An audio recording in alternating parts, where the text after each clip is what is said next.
Massa al-Khir, bonsoir et bienvenue dans l'émission Tejini Talk, toujours dans le cadre de ces prochaines élections communales du 14 octobre. On essaye d'inviter à chaque fois des candidates et des candidats de toute origine, bruxellois pour l'instant, pour parler un peu de leurs projets et de leur programme pour ces élections. Avec nous ce soir, Véronique Lefranc. Salam alaikum. Alaikum salam. Alors Véronique Lefranc, vous êtes candidate CDH sur la liste du bourgmestre à Koekelberg. Oui, tout à fait. Vous êtes à quelle place?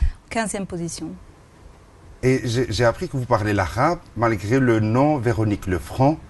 Vous avez des origines peut-être arabes? Je suis issue d'un mariage mixte. Ma mère est marocaine et mon père est belge. Et j'ai passé quelques années quand j'étais enfant au Maroc. Et donc, ce qui fait qu'effectivement, je maîtrise la langue arabe. Et تهضر العربية مزيان؟ شوية جربني وتشوف. Ou c'est un atout de parler l'arabe peut-être dans cette campagne à Bruxelles? Je pense que c'est un atout d'abord parce que c'est une langue riche et dont je suis fière de la parler.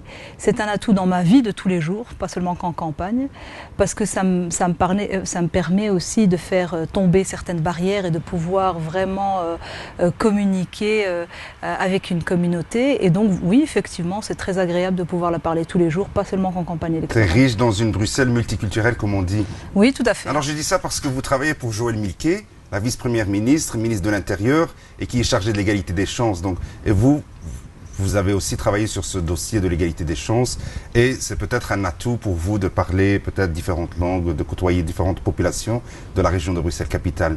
Oui, effectivement, mais bon, le projet globalement, enfin, le travail que je mène auprès de la ministre Joël Milquet est beaucoup plus vaste que ça, puisque en égalité des chances, vous travaillez sur toutes les discriminations dont peuvent rencontrer les personnes ou les populations fragilisées, et il n'y a pas que les Maghrébins, il y a bien sûr toute autre population avec qui on fait un travail au jour le jour avec une politique fédérale très dynamique. Marié, 2 enfants? Oui. C'est bien ça? Magnifiques enfants, 2 magnifiques enfants. Allah yabarak fik.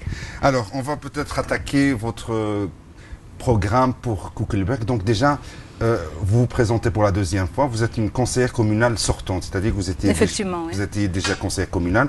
Pourquoi vous vous représentez pour la 2e fois? Est-ce que vous n'êtes pas satisfait de votre travail? Ou bien vous avez peut-être...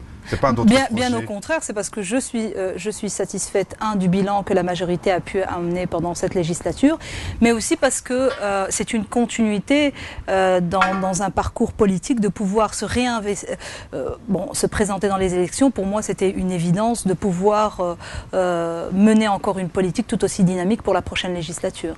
Et donc, à Koekelberg, on entend qu'il y a le haut et le bas. Oui, ça, déjà, vous habitez de quel côté? Moi, j'aime pas parler le bas parce que c'est assez péjoratif. On a l'impression que le haut est toujours beaucoup plus beau, plus résidentiel, et que le bas, il y a une forte concentration. Nous, à Koekelberg, on préfère parler du haut et du centre, du cœur touristique. Et effectivement, j'habite dans le cœur touristique et historique de la commune. Et donc vous vous présentez dans la liste du bourgmestre, c'est une liste où c'est une coalition de plusieurs partis. Vous pouvez nous toucher un petit mot par rapport à ça? Effectivement, donc en fait, la force de cette liste, c'est qu'elle regroupe 6 partis de tendances tout à fait différentes, puisque vous retrouvez aussi bien les socialistes flamands, puisque SPA est avec nous, que l'Open VLD, que le CDH, que le FDF, que le MR. Et ce qui est très intéressant dans ce type de liste, c'est que vous avez différentes tendances, mais il y a une concession qui chaque fois se fait sur tous les projets. Donc c'est un travail, le bourgmestre fédère des tendances différentes, et nous arrivons à des projets et à des programmes qui tiennent compte des différentes sensibilités. Et je trouve que cette démarche, tant politique que démocratique, est très intéressante. Et donc vous vous présentez au nom du CDH dans cette liste du bourgmestre. Alors quelle est la valeur ajoutée du CDH pour Koekelberg, pour le projet de Koekelberg? Écoutez, c'est en termes d'abord de politique de cohésion sociale, en termes aussi de politique de l'emploi, de sécurité. Je dirais que sur toutes les thématiques, donc nous sommes 3 candidats, il y a un échevin sortant, aussi bien au niveau du budget, puisque l'actuel échevin du budget est CDH, Jean-Pierre Dequesne. Je pense que nous avons pu apporter notre contribution sur des thématiques tout aussi vastes, mais aussi avec des valeurs humanistes qui nous sont propres. Et c'est un plaisir de pouvoir se dire que dans une majorité, ces valeurs-là ont été entendues. Véronique Lefranc, une question plutôt personnelle. Pourquoi vous avez décidé de faire la politique?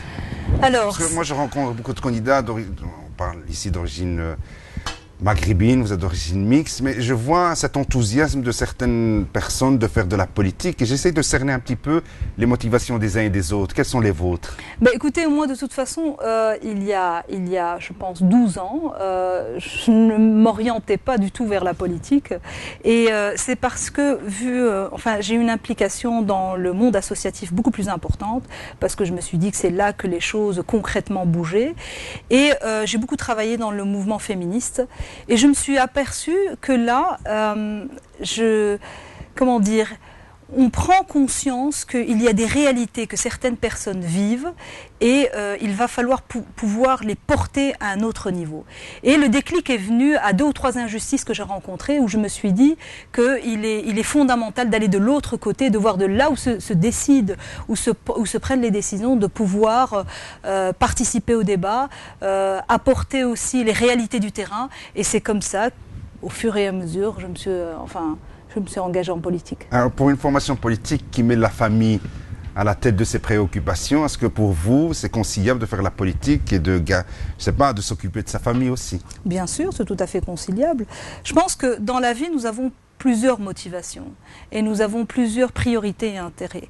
Alors, on peut être une femme politique très investie et soucieuse de la politique qui sera menée tant aussi bien locale que régionale que fédérale. Un investissement, vous savez, toutes les femmes au jour le jour ont un investissement professionnel très important et parallèlement essayer de concilier une vie de famille qui est aussi exigeante mais attachante, prenante et je pense qu'un bon équilibre, c'est le challenge de toute femme, être en politique ou pas.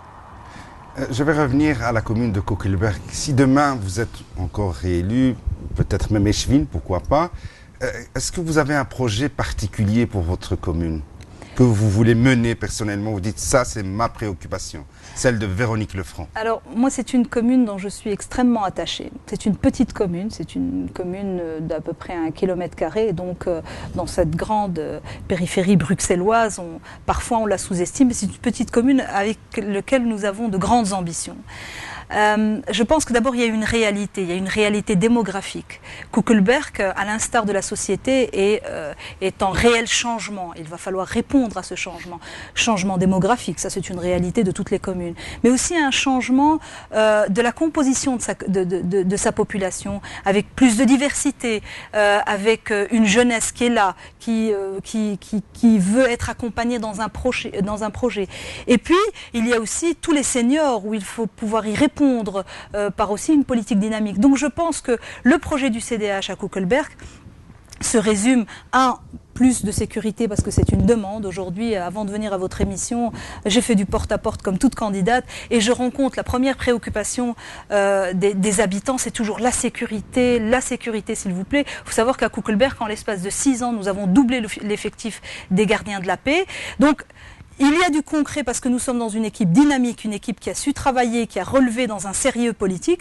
Je suis très motivée pour la prochaine législature parce qu'on va pouvoir porter des projets tant sociaux, au niveau de l'engagement, au niveau de la mobilité. Mais ça, c'est le CDH, mais Véronique Lefranc, est-ce qu'elle a un projet, je ne sais pas, vous voulez créer peut-être une crèche, une école, un théâtre? C'est très difficile. Est-ce que vous avez un projet, votre touche? Alors, oui, c'est très difficile de me dire d'en choisir un. C'est comme si quelque part, les autres sont secondaires. J'imagine que vous avez beaucoup de projets, non, mais bon, je pense qu'il y a... Je sais que c'est pas facile. Oui, c'est pas facile. Il y a beaucoup de priorités.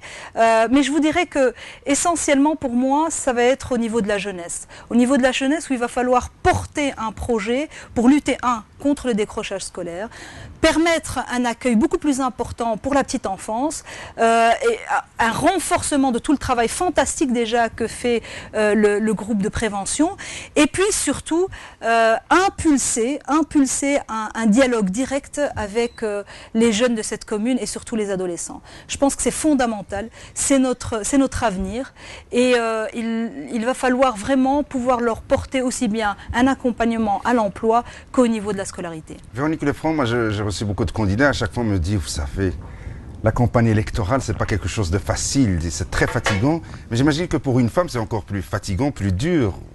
Et pour vous? Est-ce que pour une femme, c'est plus fatigant? Je ne sais pas, je pense que c'est fatigant aussi bien pour les hommes que pour les femmes. C'est pas évident parce que vous rencontrez des gens au jour le jour qui qui vous livrent leurs craintes, qui vous livrent aussi leurs satisfactions, mais moi je pense qu'une des qualités des femmes et des hommes politiques, au-delà de l'empathie, il faut du sérieux, il faut de la sincérité. Parce que venir offrir ou vendre des rêves, ou venir proposer des choses en exploitant quelque part le désarroi des gens, je trouve ça malhonnête. Et c'est vrai que je m'insurge contre ça. Pourquoi vous dites ça? Parce que j'ai remarqué que dans la campagne, ne serait-ce qu'à Koekelberg, de quelle manière est-ce que des candidats ont une approche tout à fait clientéliste. Et je m'insurge contre ça. Je suis en fait très Et donc, très vous, racontez-nous un peu votre journée de campagne. Vous réveillez le matin, vous dites, ouf, je me réveille, encore une journée de campagne, je dois aller dans les marchés, c'est pas faire du porte-à-porte. Quel est votre, comment vous faites personnellement votre campagne? D'abord, il y a un naturel, c'est mon quartier. Donc je vis dans mon quartier, je vais voir mon boucher, je vais voir mon boulanger, je vais voir mes voisins. J'ai des activités dans l'associatif, il y a des associations dans lesquelles je suis impliquée. Et puis il y a énormément d'activités dans cette commune. Ça, c'est déjà un premier contact. Et puis le deuxième contact, oui, certes, il y a la rencontre avec les habitants qui viennent vers vous, qui vous posent des questions, qui vous demandent de leur expliquer telle ou telle chose ou de leur rendre service. Et puis, ils veulent aussi comprendre la politique, ils veulent comprendre aussi quel est notre projet, quel est notre bilan. Donc ça, c'est un réel plaisir tous les jours de pouvoir rencontrer les habitants, mais aussi, il y a aussi le porte-à-porte. Alors, je vais me mettre peut-être dans la place d'un de vos concitoyens, de vos voisins qui rencontrent un candidat politique et je vais vous dire peut-être ce que disent certains. Ouais, vous êtes tous pareils, de toute façon, vous nous promettez des choses et après les élections, on ne vous voit plus. Alors, qu'est-ce que vous leur répondez à ce moment-là? Ça, c'est vraiment... Mais très brièvement, Véronique, parce qu'on n'a pas... Ça, c'est vraiment une déclaration que j'aime beaucoup entendre. Je ne vais pas fuir derrière ça. Première des choses, nous avons un bilan.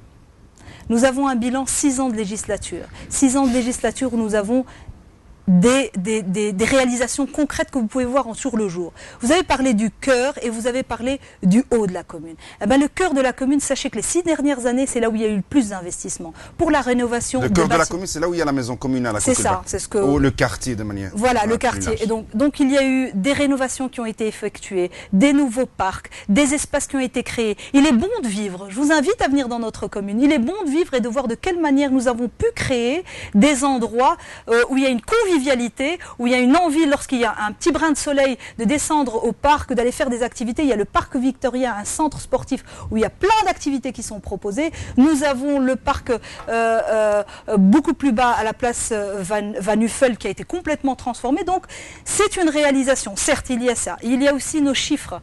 Nous avons des finances saines. Nous avons des finances saines sans avoir augmenté d'impôts. Et ça, pour nous, pour les habitants, c'est essentiel. Je pense qu'il y a aussi toutes des règles de transparence au niveau politique. Ça, c'est fondamental dans mon combat politique.